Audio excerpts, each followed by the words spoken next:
구약 이사야서 25장입니다. 이사야서 25장 우리 함께 읽도록 하겠습니다. 여호와여, 주는 나의 하나님이시라. 내가 주를 높이고 주의 이름을 찬송하오리니 주는 기사를 옛적에 정하신 뜻대로 성실함과 진실함으로 행하셨습니다.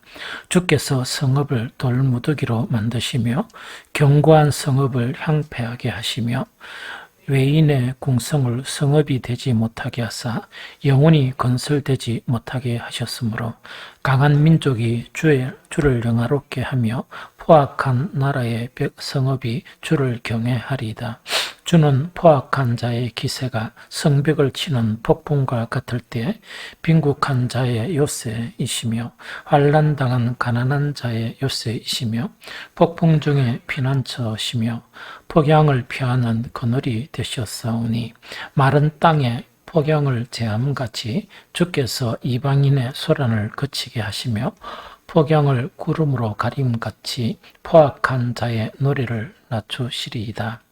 만군의 여호와께서 이 산에서 만민을 위하여 기름진 것과 오래 저장하였던 포도주로 연회를 베푸시리니 곧 골수와 가득한 기름진 것과 오래 저장하였던 맑은 포도주로 하실 것이며 또 이 산에서 모든 민족의 얼굴을 가린 가리개와 열방 위에 덮인 덮개를 제하시며 사망을 영원히 멸하실 것이라. 여호와께서 모든 얼굴에서 눈물을 씻기시며 자기 백성의 수치를 온 천하에서 제하시리라. 여호와께서 이같이 말씀하셨느니라. 그날에 말하기를 이는 우리의 하나님이시라. 우리가 그를 기다렸으니 그가 우리를 구원하시리로다. 이는 여호와시라.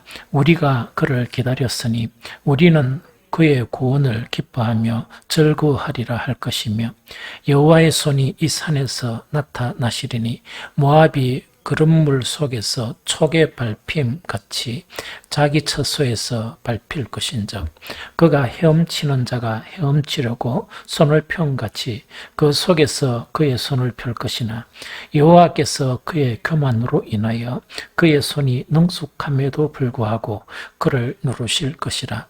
내 성벽의 높은 요새를 헐어 땅에 내리시되 진토에 미치게 하시리라. 아멘. 오늘 이사야 25장 1절에서 12절까지 해서 다시 한번 쭉 정리를 할게요. 이사야서 1장에서 12장까지는 어떤 내용이 되어 있느냐, 간략하게 유다에 대한 예언이 있고 그 다음에 아수르에 의해서 북이스라엘 자체가 파멸될 것이다. 그 다음에 하나님에 의해서 아수르도 파멸된다. 그게 이제 1장에서 12장까지 개요 내용이에요. 그 내용이 쭉 이제 담겨 있고, 그런데 항상 중간중간에 어떤 내용이 있느냐, 1장부터 12장까지 유다에 대한 경고, 그 다음에 아수르에 의한 이스라엘이 파멸될 것이다. 그 다음에 하나님에 의한 아수르가 파멸될 것이다 하는 그 내용이 있지만은 항상 예언서에는 중간중간 어떤 내용이 있는가? 희망의 메시지가 있어요. 그게 뭐냐? 임마누엘의 표적이나 메시아 탄생이나 이스라엘의 남은 자, 아주 소중한 이스라엘의 남은 자 있죠. 즉 구원받은 자. 이 이제 내용 자체가 중간중간 이래 있습니다. 그 다음에 13장에서 23장까지는 뭐냐니까 이스라엘만 아니고 하나님께서 주변 정말 열방들을 이렇게 이제 책망을 하세요. 경고를 하고 이제 책망하시거든요. 그게 이제 13장에서 23장까지 그 내용이 나오고 24장은 뭐냐니까 이스라엘 주변의 열방뿐만 아니고 온 땅을 심판하신다 하는 것 자체가 24장 내용이에요. 그런데 여기서 어떤 내용이 나오냐? 온 땅을 이렇게 심판하시지만 남은 자들이 하나님을 찬양하게 된다. 남은 자라는 것은 뭐냐? 믿음을 지킨 자를 이야기해요.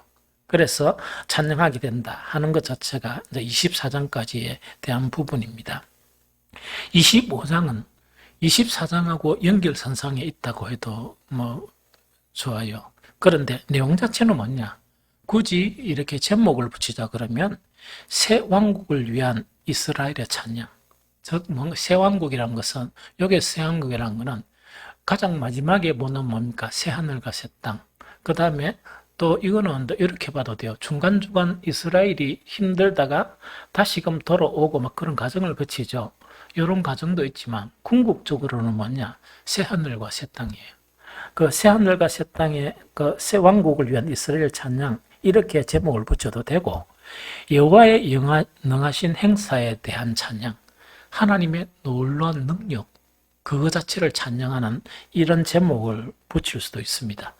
그런데 25장 전체는 뭐냐? 또 세 단계로 나눌 수 있습니다. 세 구역으로 이렇게 나눠도 되고 또 뭐 그냥 안 나눠도 되고 그런데 좀 내용을 쭉 읽어보면 세 구역으로 탁탁 나눠져 있습니다.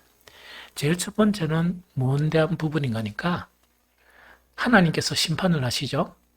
하나님께서 심판하시는 그 심판하실 하나님을 찬양하는 거예요. 거기에 이제 첫 번째, 이건 1절에서 5절까지 나타나 있고, 두 번째는 뭐냐? 심판이 끝나면 항상 누가 남았겠어요? 구원받은 사람이 남아있겠죠.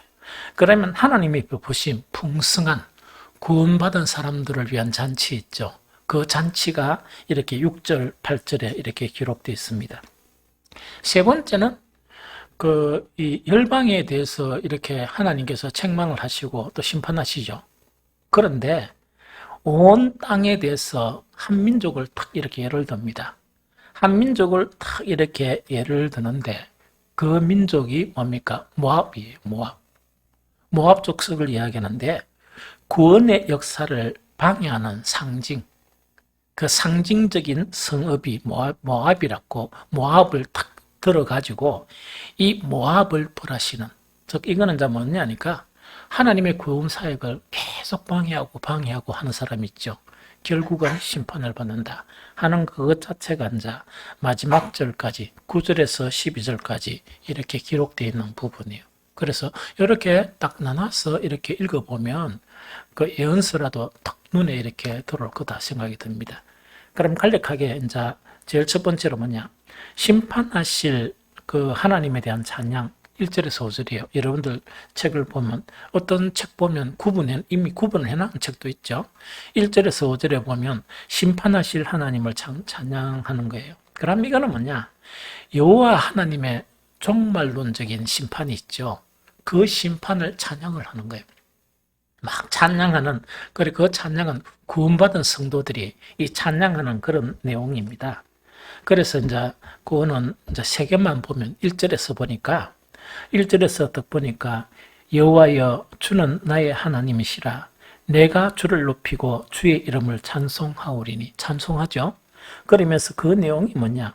주는 기사를 옛적에 정하신 대로 성실하심과 진실함으로 행하셨음이라 하는 그 이야기입니다. 그래서 성경은 때로 뭐냐? 미래의 사실을 과거의 사실로 표현하기도 하고 그 시제는 그렇게 표현한다 그랬죠. 그래서 이제 요 내용입니다. 왜냐하면 이거는 또 뭡니까? 이 이사야가 본 이 예언이니까 환상 가운데 예언이니까 그러면 이제 이거는 뭐냐니까 내용 자체가 이런 이야기예요. 이 이제 마지막에 구원받은 백성 자체가 하나님을 막 이렇게 찬양을 하는 거예요. 찬양을 하면서 그 찬송의 그 내용 자체가 뭐냐? 주는 기사를 옛적에 행하신 대로 성실하심과 진실함으로 행하셨음이라. 이렇게 이제 과거의 사실을 이야기하죠. 그런데 앞으로 이렇게 이제 찬양을 하게 된다는 그 이야기입니다. 그럼 이거는 뭐냐니까 사실은 그 믿음을 지키고 산다는 것은 상당히 힘들죠. 상당히 힘들고 때로는 오래 참아야 되고 또 때로는 막 여러 가지 그런 일들을 당하고 막 이렇게 일들을 당하죠. 그런데 사실은 우리가 딱 할 때마다 무슨 일이 있을 때마다 하나님이 바로바로 심판하시고 구원의 역사가 일어납니까? 안 그러면 힘들게 또 참아야 되고 또 참아야 되고 이렇습니까? 힘들게 참아야 되고 이렇죠. 그런데 이제 힘들게 우리가 이제 살아가면서 믿음을 잡으려고 온갖 이런 그 때로는 수모나 역경이나 이런 거를 이제 견뎌야 되죠. 이제 견디는데 궁극적으로 하나님께서 우리가 기다리고 견디던 그것을 시원하게 심판을 하신다는 얘기예요. 그 심판하시는 그것을 보면서 구원받은 사람, 그동안 고초와 여러 가지 어려운 그런 가운데 신실하게 믿음을 배반하지 않고 지킨 사람들 있죠. 그 사람들이 하나님을 찬양하는 그 내용이에요. 이해가 되죠? 그래서 이 내용 중에 주님은 성실하심과 진실하심으로 진실하심으로 그 다음에 기사를 옛적에 정하신 대로 하는 그 두 단어가 나오죠. 요거는 조금 해석이 필요한데 어떤 해석이 있냐니까 주님의 심판이 있죠. 심판 자체는 이 성실하심과 진실하심이다. 성실하시다는 것은 뭐냐니까 누구는 특히 심판을 해야 되는데 빼먹고 안 빼먹고는 절대 없다는 이야기거든요. 그러면 만약에 그게 있으면 자 봅니다. 마지막까지 이런 그 여러 가지 환난과 고통과 여러 가지 막 이렇게 힘들게 믿음을 지킨 거예요. 믿음을 딱 지키는데 내를 핍박하고 내한테 억수로 힘들게 한 사람에 대해서 하나님이 심판 안 하고 가만히 있다. 그러면 반기를 일으키겠습니까? 안 일으키겠습니까? 일으키겠죠. 그런데 조금의 그런 부분도 없다. 하나님의 심판은 아주 성실하시다. 진실하시다 하는 그 이야기거든요. 그래서 이제 그것을 이야기하고 그 다음에 기사를 옛적에 정하신 대로 하는 것은 뭐냐니까 이미 구약 성경을 통해서 보면 하나님은 심판하셨다는 그 이야기거든요. 또 하나님이 놀라운 일을 행하셨다는 그 이야기거든요. 그 중에 대표적인 게 뭡니까? 출애굽하는데 10가지 재앙이 나타나죠. 그런 것처럼 또 중간중간에 있었던 그런 하나님의 심판처럼 하나님의 심판은 정말 진실함과 성실함으로 심판하시는데 그 심판의 광경을 목격하면서 하나님을 찬양하는 거예요. 이게 무슨 말인지 알겠습니까? 이 무슨 말이죠? 그 내용 자체가 바로 1절 내용이다 이런 이야기입니다. 그런데 2, 3절에 보게 되면 좀 의아한 내용이 있지만은 조금 이런 건 어쩔 수 없죠. 뭐 이렇게 되니까 주께서 성읍을 돌무더기로 만드시며 견고한 성읍을 황폐하게 하시며 외인의 궁성을 성읍이 되지 못하게 하사 영원히 건설되지 못하게 하셨으므로 강한 민족이 주를 영화롭게 하며 포악한 나라들의 성읍이 주를 경외하리이다 하는 그 이야기죠. 자, 이거는 뭐냐니까 항상 이제 뭡니까? 이스라엘이 있으면 그 열방이 있죠. 열방은 이 하나님이 사용하는 뭐라고요? 도구예요. 즉 이스라엘을 이렇게 채찍질하고 이스라엘을 바로 걷게 하는 거라 이제 채찍질하는 그 도구거든요. 그런데 열방에 대한 심판에 대한 예언이 있었죠. 그 화려한 바벨론이나 아수르나 그 성읍들 자체가 막 견고한 성읍들이 완전히 무너져 버린다는 이야기거든. 그렇게 역사 속에서도 그런 심판이 있었다지 궁극적인 심판 속에서도 절대로 피할 수가 없다. 절대로 피할 수가 없다. 하나님의 성실한 정말 진실한 심판 앞에서 악이 피할 수 있는 것은 아무것도 없다 하는 그 자체를 하는 거예요. 그런데 우리가 이거는 역사를 통해서 뭐냐 그 성읍들이 해파되는 거를 이렇게 이야기합니다. 그래서 그 견고한 성읍들 역사 안에서 해파가 되어버리는 거예요. 이거는 역사도 마찬가지고 개인도 마찬가지예요. 그래서 이거는 성경을 통해서 뿐만 아니고 개인도 마찬가지예요. 개인도 이런 역사들을 경험하는데 이거는 뭐냐 미련한 사람은 시그널을 보지를 못해요. 그러나 항상 주님 앞에 깨어있는 사람은 뭐냐 그런 사건을 보면서 하나님이 나에게 신호를 주셨다. 그러니까 겁이 나가지고 완전 생활을 정리하는 그런 거. 그런 것이 참 중요하다는 생각이 들어요. 그리고 어쨌든 간에 이래가 성읍들이 다 무너져 버린 거야. 다 무너지는데 그 이후에 어떤 결과들이 나왔느냐 보면 3절에 보면 강한 민족이 주를 영화롭게 하며 포악한 나라들의 성읍이 주를 경외하리이다. 자, 이거는 참 신비하죠. 하나님께서 이스라엘을 택하고 나머지 그 열방들을 도구로 이렇게 사용하시는 거예요. 도구로 사용하시는데 단지 도구로만 끝내는 게 아니고 이스라엘도 하나님께서 채찍질 하시고 그 다음에 그 도구들도 하나님께서 이렇게 무너뜨려 버린단 말이에요. 무너뜨려 보면서 어떤 일들이 일어나는가 이사야 선지자가 본 것은 성읍이 다 무너지고 이러면서 그 열방들이 어떻게 된다? 하나님을 경외하는 거. 하나님을 경외하게 되고 그 다음에 뭡니까? 정말 이 또한 이 하나님을 경외하게 되는 이거 있죠. 그런 내용 자체가 2절, 3절 이렇게 이 3절에서 예언서에 나타내는 그 부분이요. 그런데 이것이 참 신기한 거는 뭐냐니까 이제 그 시간이 막 흐르죠. 수백 년이란 시간이 흐르게 돼 역사적으로. 예수 그리스도께서 오시면서 왜 됩니까? 결국은 이스라엘은 남은 자 외에는 무너져 버리고 왜 됩니까? 그 열방들이 이제 뭡니까? 정말 주님을 영접하는 새로운 그런 이 나라를 형성해 나가는 그 새 시대가 이렇게 전개가 되는 거예요. 참 역사라는 건 신기하죠. 그 다음에 이 예언서를 읽어보면 한 점의 오차도 없이 이렇게 전개되어서 간다는 그 이야기입니다. 무슨 말겠죠? 그 다음에 저번에 또 예수 그리스도의 오심에 대한 세 가지 사건, 그때 일어났던 뭐 알렉산더 대왕 이런 설명을 다 해줬습니까? 못 했습니까? 다 했는가 못 했는가 잘 모르겠지만 너무 많이 하니까 설교가 길어지가. 그게 자꾸 왜였던 거냐? 하나님이 하시는 일 자체는요, 소름이 돋을 정도로 정말 구약에 예언된 그런 일들 자체가 소름이 돋을 정도로 하나님이 예정하신 대로, 계획하신 대로 이렇게 흘러가는 거예요. 그래서 성경을 읽으면서 지혜로운 사람은 그게 완전히 놀라고 정말 하나님을 찬양하고 두려워하는 그것이 생기지만 미련한 자들은 자꾸 읽어봐도 뭔 내용인지도 모른다는 그 이야기죠.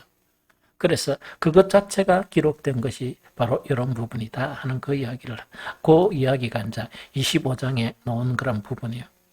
그 다음에 그런데 또 한 가지 것은 뭐냐?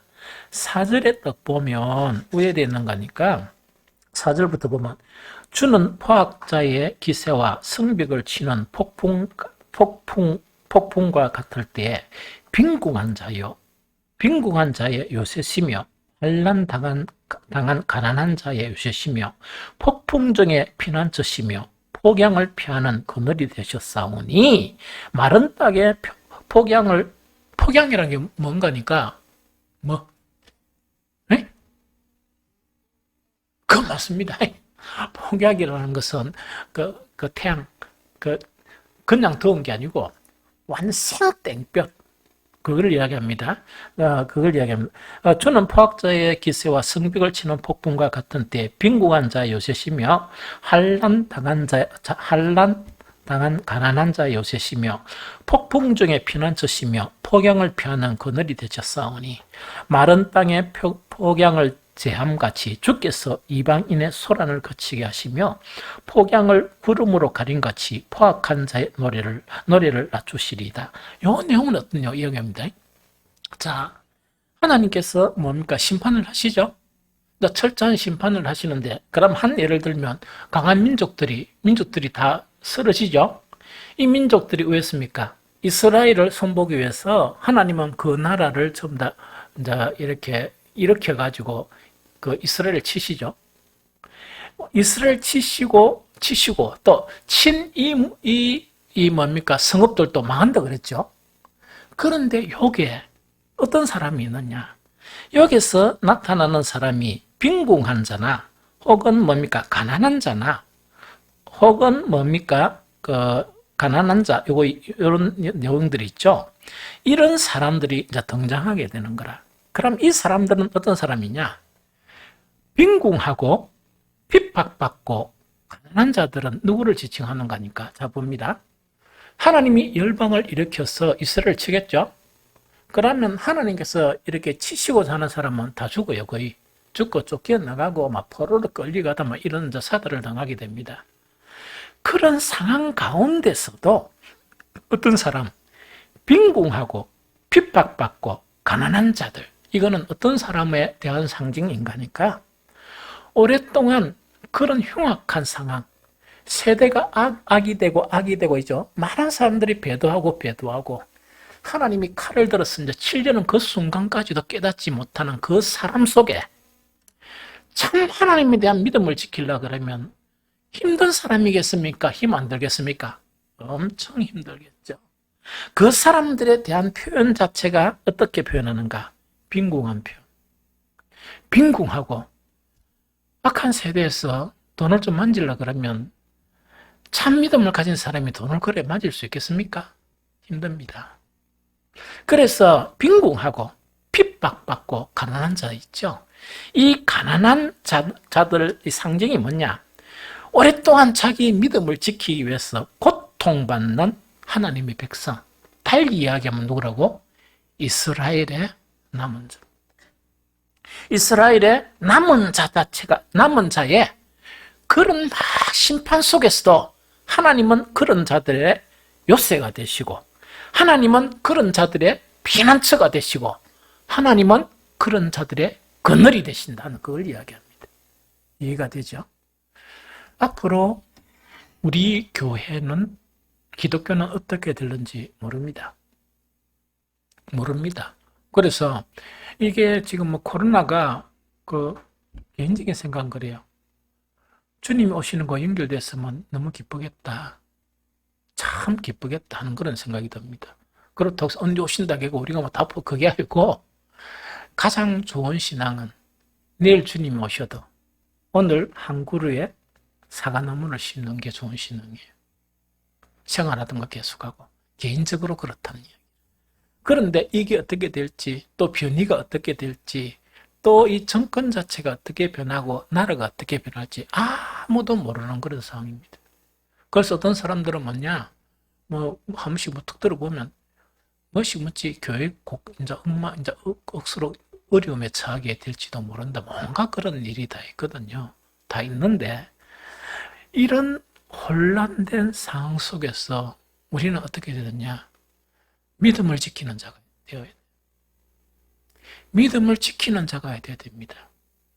또 아무리 세상 자체가 화려하고 변해도 우리가 세상 따라가겠습니까? 따라가면 안 되죠. 그건 죽는 거니까. 그때도 믿음을 지켜야 되고, 아무리 혼란스럽고 어렵고 핍박이 오고 그 다음에 예배드리는데 막 경찰들이 와 잡아가고 해도 우리는 뭐냐? 믿음을 배반하면 안 됩니다. 그래 살아남습니다. 여러분들 그 젊은 아이들이 뭐 쪽팔린다 이런 말 하죠? 아니, 교회 장로님이 떡대가 그래 하면 도망가 본다.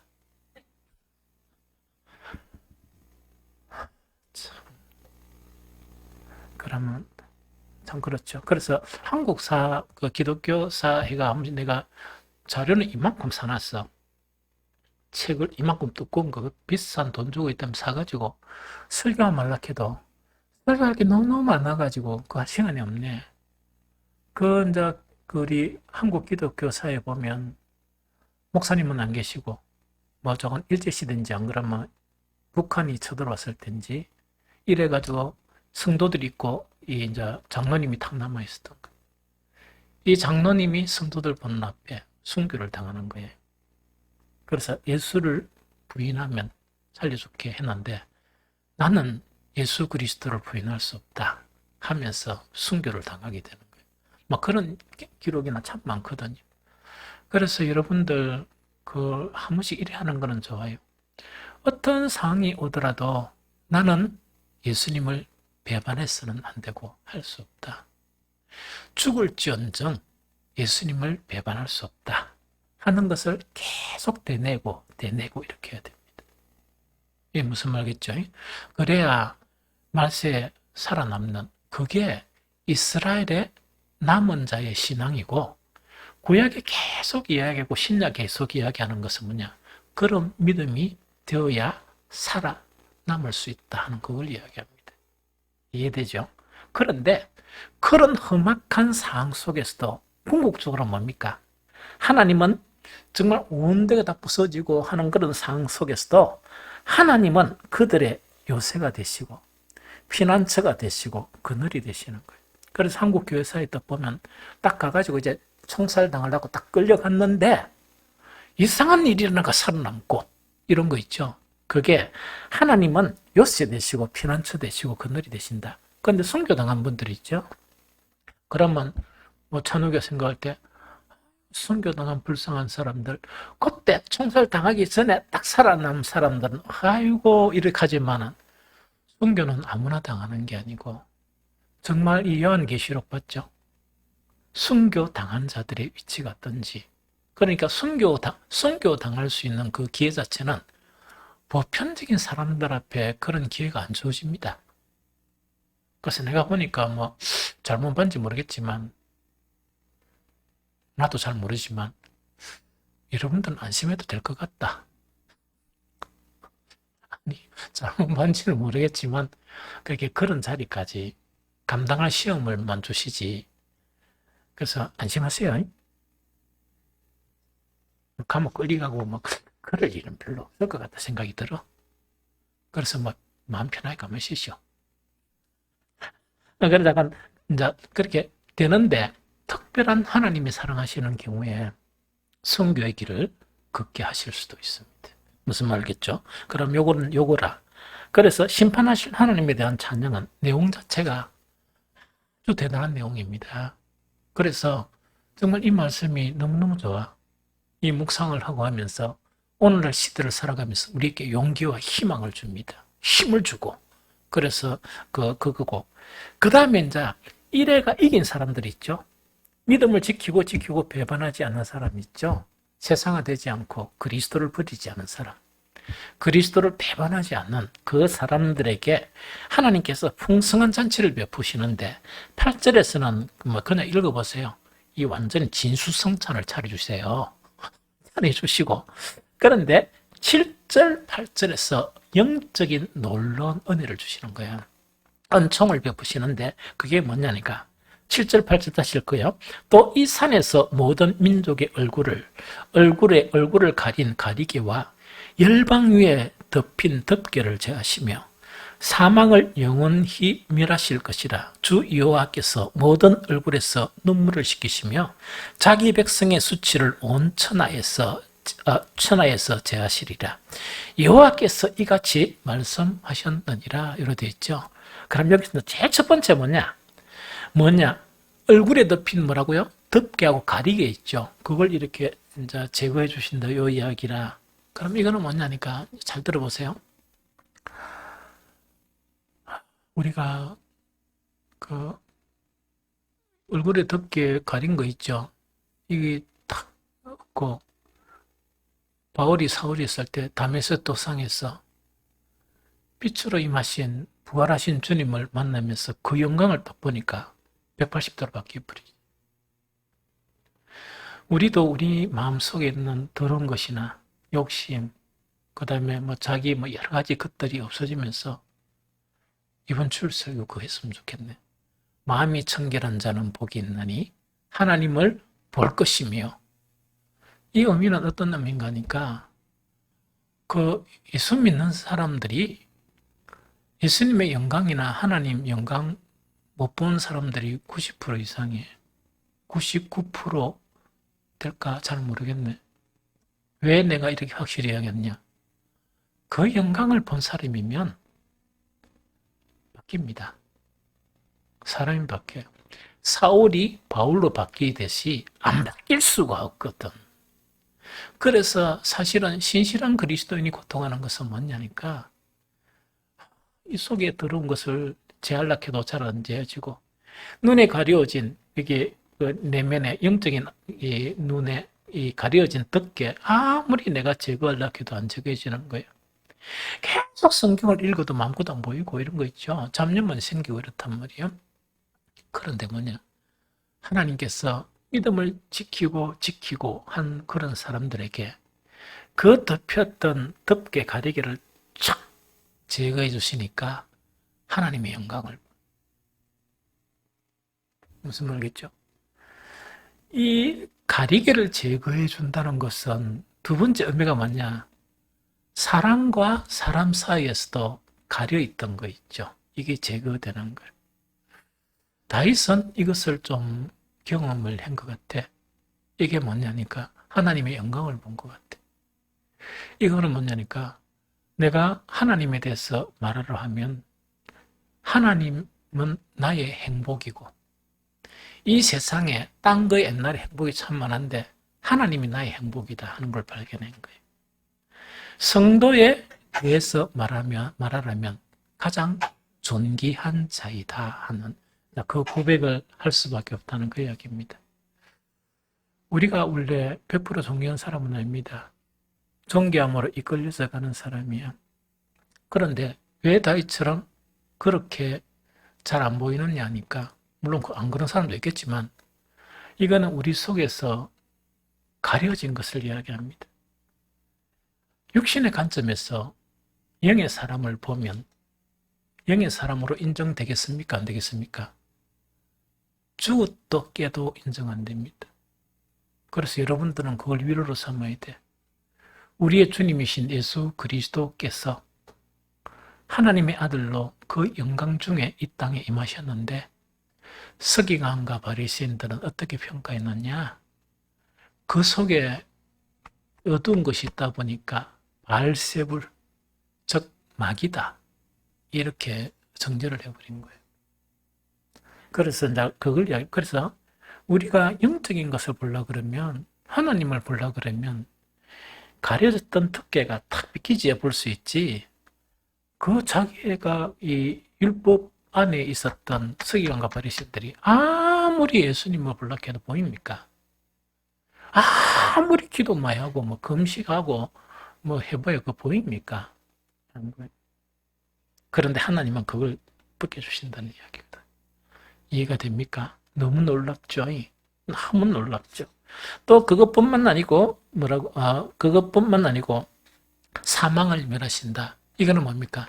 죽음이 없다. 이거는 뭐 우리가 천국 가면 영원한 생명을 얻는 거 알죠? 사망이 없다. 그렇게 8절에 보면 사망을 영원히 멸하실 것이라. 그 다음에 이제 그 뒤에 보면 정말 위로가 되죠. 그게 뭡니까? 8절에 뭡니까? 주 여호와께서 모든 얼굴에서 눈물을 씻기시며 하는 그 이야기죠. 그래서 어쨌든 간에 이모저모 간에 참 주님 하나 보고 이렇게 가는 사람에게는 참 많은 일들이 있을 수 있지. 그래서 너무 힘들어하지 말고 주님 만나면 그 나의 그런 모든 눈물을 씻어주신다. 그거 생각하고 견디고 또 견디고 또 그런 수모를 참고 또 참고 이렇게 되면 우리가 믿었던 대로 반드시 우리는 주님을 만나게 되고 주님은 우리의 눈물을 씻겨주신다 하는 그 이야기입니다. 이해됩니까? 그래서 절대로 기죽지 말고 너무 슬퍼하지 말고 어떤 간에 그렇게 견뎌야 된다. 그 다음에 한 가지는 뭐냐? 자기 백성의 수치를 온 천하에서 제하시리니.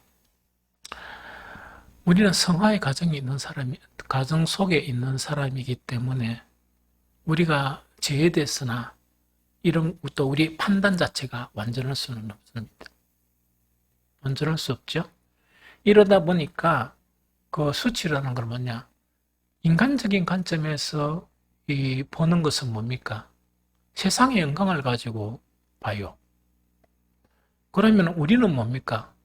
물론 다른 영광을 가지고 있어서 수치 안 되지만 한 번씩은 조금 부끄러울 수 있습니까? 없습니까? 그런데 우리가 이런 것 왜 뭐냐니까 참 세상의 기준에서 평가받게 되면 이 참 진실된 그리스도인들이나 또 주의 종들, 대형교회는 말고 작은 교회 주의 종들은 참으로 수치심을 느끼겠다 하는 그런 생각을 가끔씩 해. 그렇게 보는 사람은 어쩔 수 없지만, 그랬다 하면은 뭐냐니까, 그 받았던 모든 수치를 하나님께서 온천하에 제거해 주신다는 건 뭡니까? 온천하에서 받은 그런 수치심 있죠. 그걸 말끔하게 다 씻어주고, 기억도 안 나게 깨끗하게 해주신다는 것 때문이에요. 참 대단하죠. 이제 그게 이제 뭐냐니까, 하나님께서 연애를 베푸시면서 정말 그때 믿음을 지키고 남은 사람들에게 이런 놀라운 영광스러운 은혜를 주신다는 이야기죠. 그래서 믿음을 지키기가 좀 힘들더라도 이 말씀 생각하면서 굳세게 승리하고 또 참고 이기는 여러분들이 되었으면 좋겠습니다. 제일 마지막에 9절에서 12절까지가 뭐냐니까 구원의 역사를 방해하는 사람들이 되게 많겠지. 그런데 그거를 상징을 갖다가 누구를 잡았느냐? 그게 모압을 잡은 거예요. 그래서 하나님께서 뭡니까? 의되는 거니까 시편 23편 생각하면 돼. 하나님께서 원수들 앞에 우리에게 무엇을 차려주신다?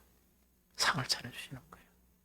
상을 차려주시는데 그러면은 그동안 받았던 수모, 고통, 여러 가지 역경이 있답니까?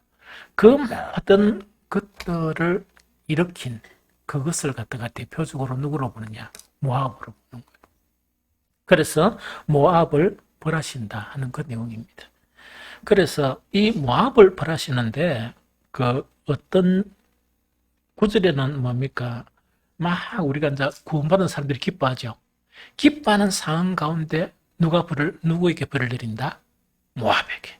그럼 10절을 읽어보면 여호와의 손이 이 산에서 나타나시리니 모압이 그른물 속에서 초계가 밟힌 같이 자기 처소에서 밟힐 것인즉 이렇게 되어 있습니다. 그럼 이거는 뭐냐니까 정말 하나님의 구원의 역사를 방해하면서 계속 하나님의 사람들을 이렇게 괴롭히는 그 장본인을 이야기해. 그게 이제 모압이라.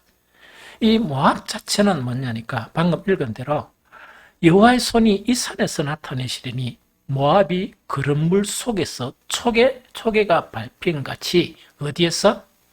자기 처소에서 밟힌다 하는 예언입니다.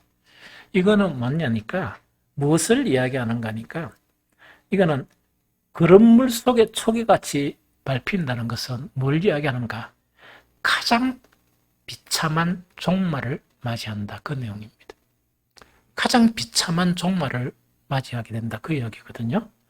그러면 여기서 그런 물은 혹시 압니까? 논이나 밭에 그름 줄라 그러면 뱃설물하고 이래가 막 살아났죠. 그럼 물이 질질 흐릅니까? 안 흐릅니까? 그걸 하는데 그 그릇물도 너무 더럽잖아. 너무 더러운데 모압이 어떤 신세가 되는 거니까 그 그릇물 안에 그 볏잎이나 풀잎 이런 거 있죠. 습기가 그 안에 밟히는 그 신세가 되어진다는 그 이야기. 그것도 어디서? 자기 처소에서. 무슨 말이겠죠? 그래서 우리가 믿음을 지키는 것은 대단히 중요합니다. 대단히 중요하거든요. 그렇게 이제 하는데, 그러면은 여기서 한 가지만 딱 더 하고, 이제 마치면 뭐냐? 왜 모압을 언급했을까?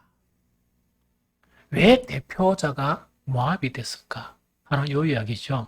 그런데 이 본문에만 딱 보면 두 가지 이유가 있습니다. 두 가지 이유 있거든요. 11절에 딱 보면 11절 우리 함께 봅니다. 그가 헤엄치는 자가 헤엄치려고 손을 편같이 그 속에서 그의 손을 펼 것이나 여호와께서 그의 교만으로 인하여 그 손이 능숙함에도 불구하고 그를 누르실 것이라. 그러면 이건 지푸레기 이래 속에 있다가 이게 뭐라 하노 이게 그런 물 속에서요 나오려고 발버둥 친다 입니까? 치면은 하나님께서 뭐냐 못 나오게 밟아본다는 이야기. 이 무슨 말인지 알겠죠? 밟아버리는데 이유가 두 가지가 있습니다. 한 가지 이유는 딱 보면 알겠죠? 뭐라고요? 하나는 교만입니다. 원래 모압은 하나님의 택한 아브라함의 같이 택함을 받았죠. 그런데 하나님을 버리고 누구를요? 자기 맛대로 사는 사람들이래. 이 사람들이 모압이기도 하지만 이 모압의 교만 때문이라 지적을 하고 하나는 뭐냐니까 그 손이 능숙함에도 일어났죠. 그런데 개역 개정에서는 그 손이 능숙함에도 이렇게 번역을 했지만 이거는 이 다른 것으로 번역하는 데 있어요. 주석에서 쭉 보면 주석가들은 이렇게 번역을 안 하고 어떻게 번역하는 거니까 그 손이 능숙하다는 것은 손의 교활함. 손의 교활함. 그럼 이거는 뭐냐니까 뭔가 살아가는데 서로 교활한 거 있죠. 교활 자체가 거기는 그 교활하면 못 이기는 거 있죠. 그걸 이야기합니다. 그래서 한 가지는 교만함, 한 가지는 뭡니까? 너무나 교활함. 무슨 말겠죠? 그것 때문에 이렇게 되어진다 하는 그 이야기입니다. 그런데 그 성경 자료에 보면 우리 두 가지를 추적할 수 있습니다. 그 하나님의 민족을 엄청 괴롭힌 사람이 누굽니까? 모압입니다. 심지어 뭡니까? 타락까지 만들죠. 이스라엘 광야 생활 중에서 이제 진짜 거의 막바지 광야 생활 중에서 우리 알죠? 누구누구 발락과 발람을 통해서 이스라엘이 범죄하게 만든 민족이 누굽니까? 저주하게 하고 범죄하게 만든 그 족속이 누구라고요? 모압입니다. 또 뿐만 아니고 이 사사기에서 보면 이 초기 그 팔레스타인에 이제 정착할 때 있죠. 이 그 수년 동안 이스라엘을 괴롭힌 그 장본인이 바로 누군가니까 바로 모압입니다. 그래서 아마 이런 것 때문에 그렇지 않느냐, 이거는 추정일 뿐이고, 성경에 나타난 두 가지, 하나는 교만함과 하나는 뭡니까? 교활함. 이 두 가지 때문에 그럴 것이라고, 그렇다고 성경은 이렇게 이야기하고 있습니다. 정리할게요. 이사야 25장 대단히 중요한 교훈을 줍니다. 특히 혼란스럽고 참 믿음을 지키기가 너무나 힘든 그런 세대 속에서 우리에게 위로와 용기와 또한 한번 어떤 부분에는 뭡니까? 이 교훈, 경고형의 그런 교훈을 주는 것이 오늘 말씀이에요. 그래서 앞으로 세상이 어떻게 변하든 또 어떤 어려움에 직면하든지 여러분들요, 참 세상이 힘들게 돼가 내가 가진 거 다 잃어버렸다. 그래가 좀 처참하게 가난하게 산다 그래도 다 끝날 시간이 있습니다. 그것 때문에 주님을 배반할 수 없어요. 또 뿐만 아니고 우리에게 죽음이 기다린다 할지라도 이때까지 다 많이 살았잖아. 찬욱이도 많이 살았지? 군대까지 갔다 왔는데 뭐. 그치? 많이 살았잖아. 그래서 뭐냐니까 죽음이 온다 할지라도 우리는 주님을 부인해서는 안 됩니다. 그래서 믿음의 도이신 예수 그리스도 그리고 그의 말씀을 붙잡고 남은 우리의 참 이 땅의 시간을 살아가는 저와 여러분들이 되시기를 예수 그리스도 이름으로 축복합니다.